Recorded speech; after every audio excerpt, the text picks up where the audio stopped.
Well, good evening, everyone. Welcome back to the Magnificent Mags channel. Thank you for tuning in if you have. As usual, please continue to like, comment, share and subscribe and turn those notifications on. And the same for my friends at Magpie 24/7, Magpie Ultras and NUFC 360. I just want to cover a couple of things first. I am indoors today, but it has been a really busy day. I'm just doing this now around 7 p.m. So I do apologise the video's later than usual, but work has been busy, so I've just got a chance now. So it's not me usual of walking around with surroundings. I want to do it near the Castle Keep and Newcastle Castle itself, but time waits for no one. And also I just want to acknowledge something. Someone asked, I haven't been on Facebook this week. I've just got to say, for some reason, Facebook have restricted my account for now. That's my personal one.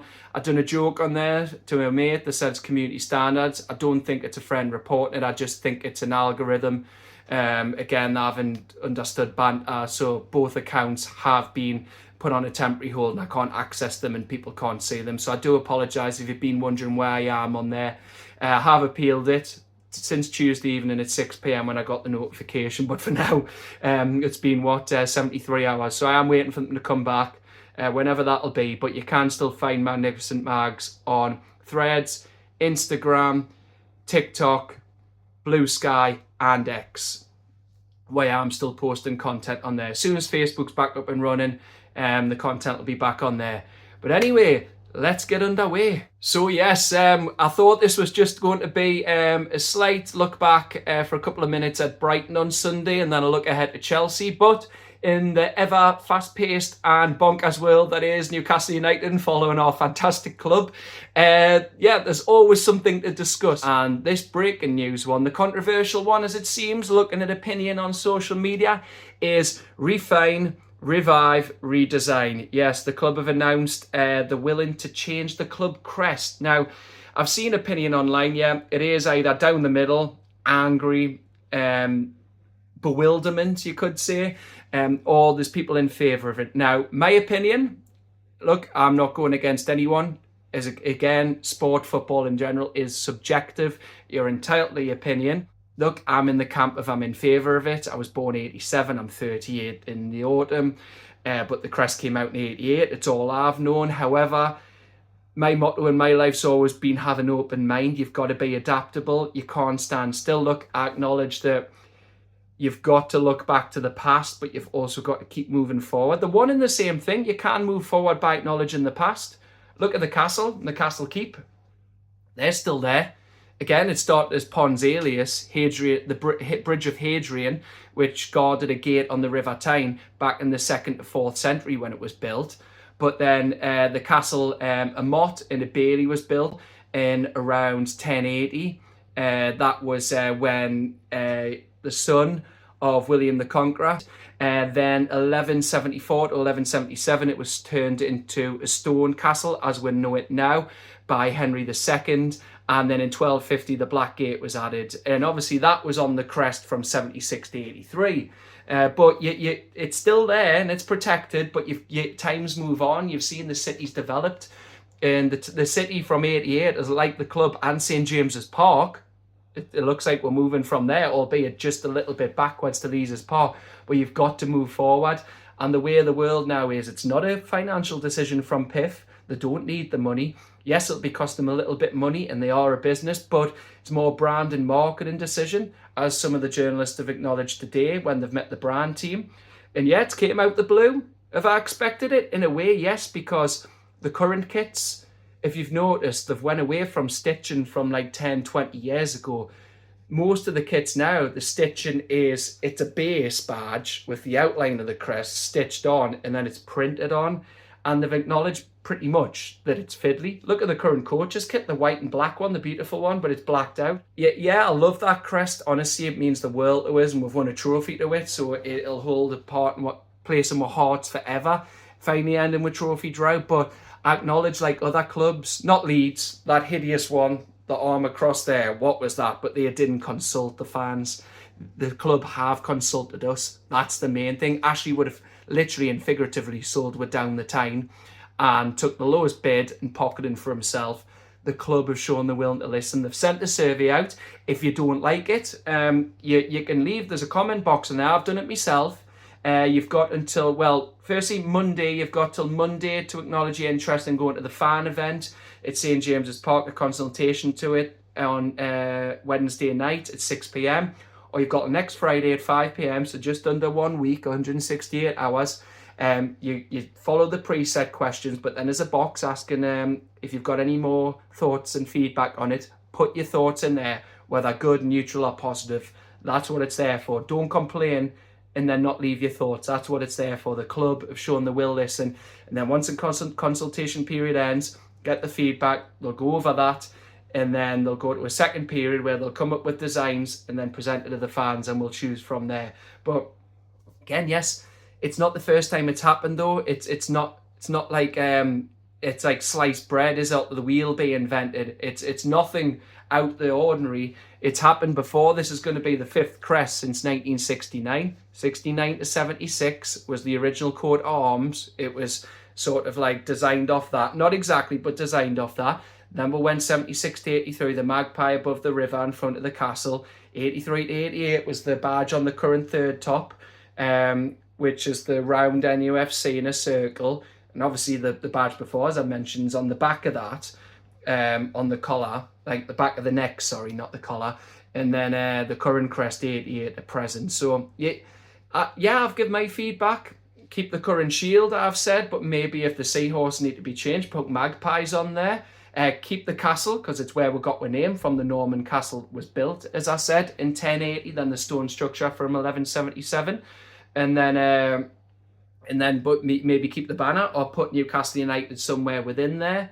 But then I'd say maybe remove the lion, because it's not even recognised as a national holiday here, really, unlike other countries. So it might be a modern design. I don't think we'll go the Juventus route. It might be round. I know people are against that, like Villa and Chelsea. But you know what? Reserve judgment until the club announce more. That's all I'll say. Don't get angry until we know more. They'll come up with designs and want to be chosen. But it's a brand and marketing decision. We've got to move forward. Have a fresh modern design that recognises we're past and we're city and we're clubs past, but also that's fresh, modern, current for the 21st century.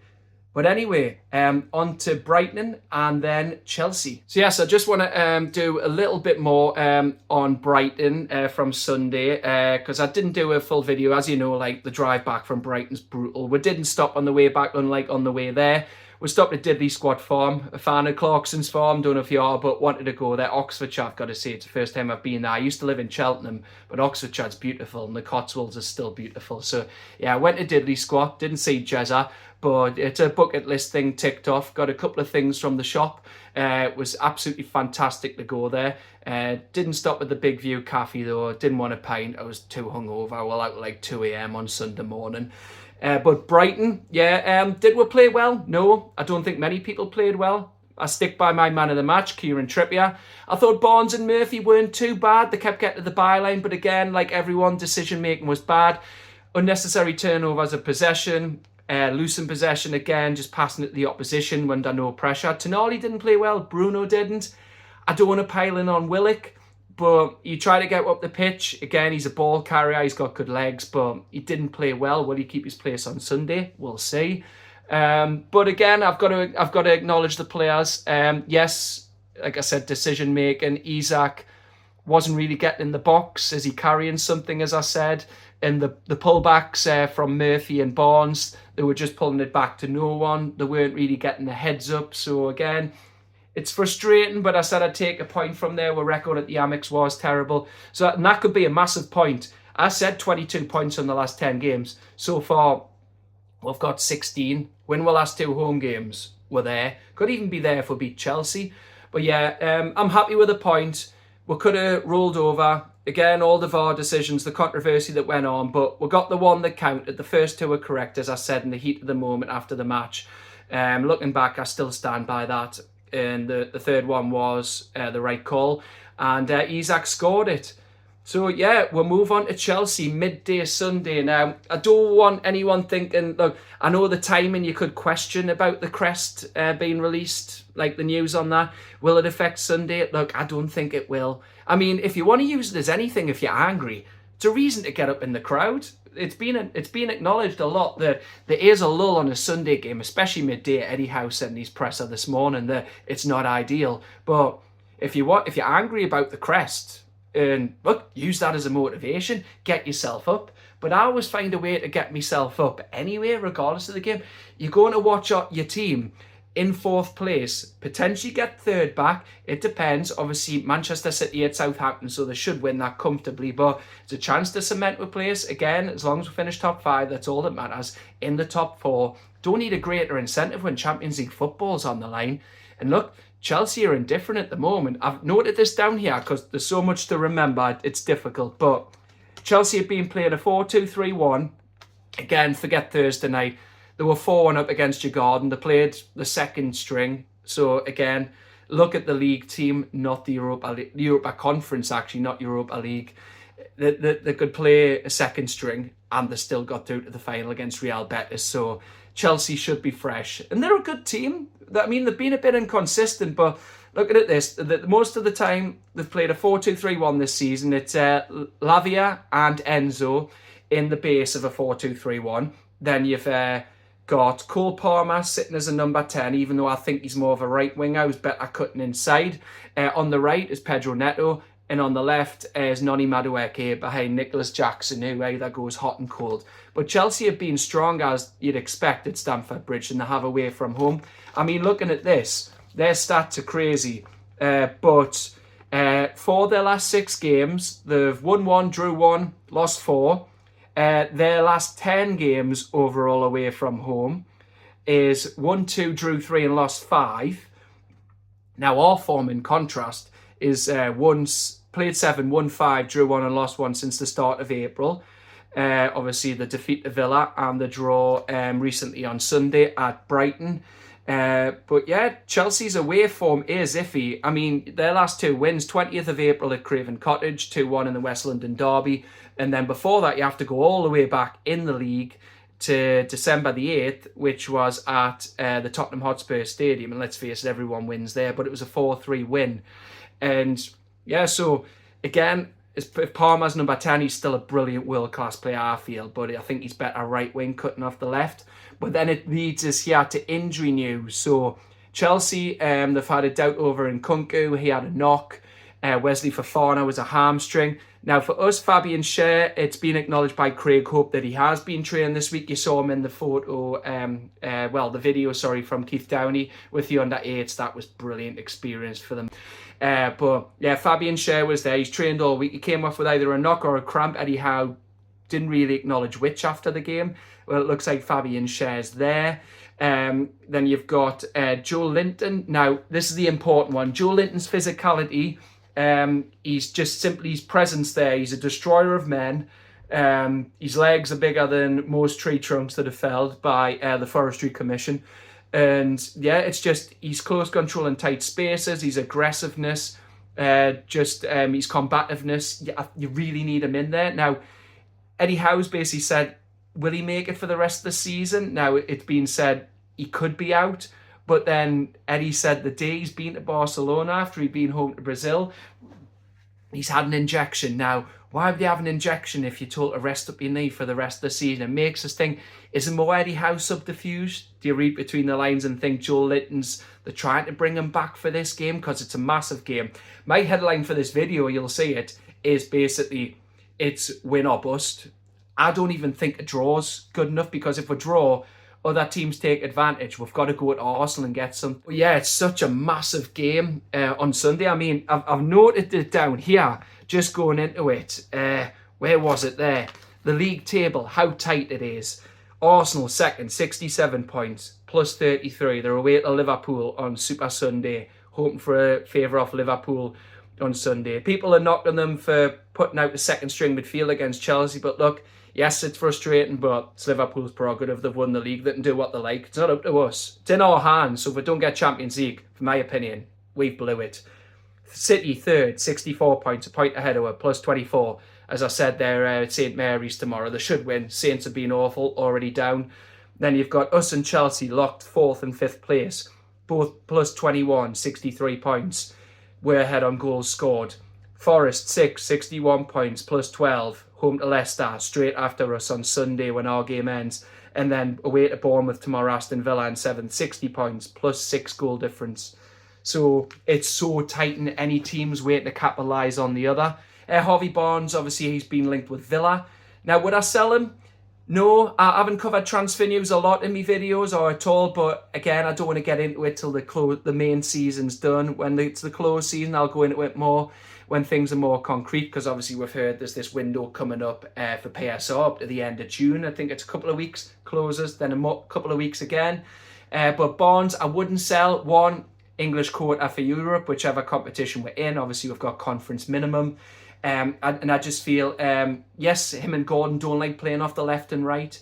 They both like the left. But if you want to play and you want to enjoy playing for the club and you want to do what's best for the team, which is the bigger picture and the more important thing than the individual needs, you're going to have to rotate, or one is going to have to play on either side. Now, would I drop Murphy, recent PFA Player of the Month? Well done, Jacob. No, I'd still keep him on the right because he offers that balance, right footer, shooting from the right. So again, do you play Gordon or Barnes, on the left?